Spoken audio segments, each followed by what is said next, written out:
మాంసము ఎప్పుడన్నా ఒకటి సిగరెట్ తాగుతానేమో అవి అన్నీ ఆ రోజుతోనే అన్నీ వదిలేసేసి ఏమి లేకుండా పోయినాము.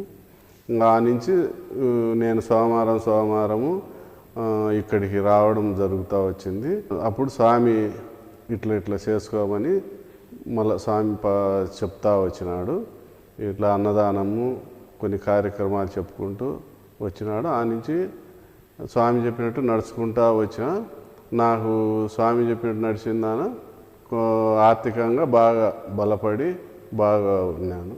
స్వామి కూడా హిందూ ధర్మాన్ని అందరికీ చెప్తూ అందరూ బాగా ఎన్నో కుటుంబాలు స్వామి ద్వారా బాగుపడినాయి.